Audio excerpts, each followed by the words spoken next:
একঘেয়ে আলুর তরকারি না বানিয়ে আজ জলখাবারে রুটি পরোটার সাথে বানালাম একটা স্পেশাল আলুর তরকারি।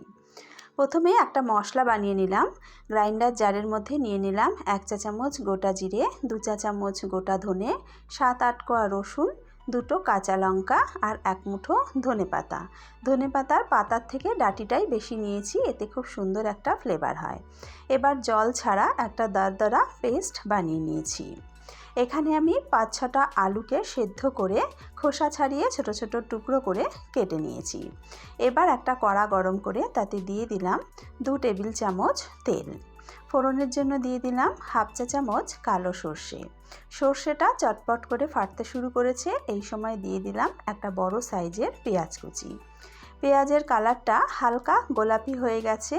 এবার তৈরি করে রাখা মশলার পেস্টটাকে দিয়ে দিলাম। মশলার পেস্টটাকে দিয়ে ভালো করে ভেজে নেব। মশলাটাকে ভালো করে ভেজে নিয়েছি। এবার দিয়ে দেব 1/2 চা চামচ হলুদ গুঁড়ো আর দিয়ে দিলাম স্বাদ মতো নুন। গ্রাইন্ডারের জারটা ধুয়ে সামান্য একটু জল দিয়ে দিলাম। সব কিছু ভালো করে মিশিয়ে নিয়ে মশলাটাকে আবারও ভালো করে কষিয়ে নিলাম। এবার সেদ্ধ করা আলুর টুকরোগুলো দিয়ে দিলাম। মশলার সাথে আলুর টুকরোগুলোকে খুব ভালো করে মিশিয়ে নিলাম।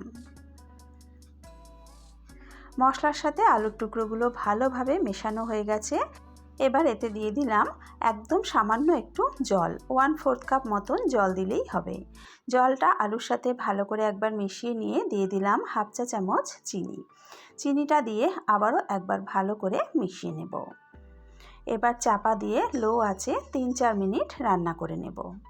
মিনিট 4 পর চাপাটা তুলে নিলাম। আলুর ভেতরকার জলটা কিন্তু একদম শুকিয়ে গেছে, আলু বেশ মাখা মাখা হয়ে গেছে। ওপর থেকে একটু ধনেপাতা কুচি ছড়িয়ে নাড়াচাড়া করেই নামিয়ে নেব।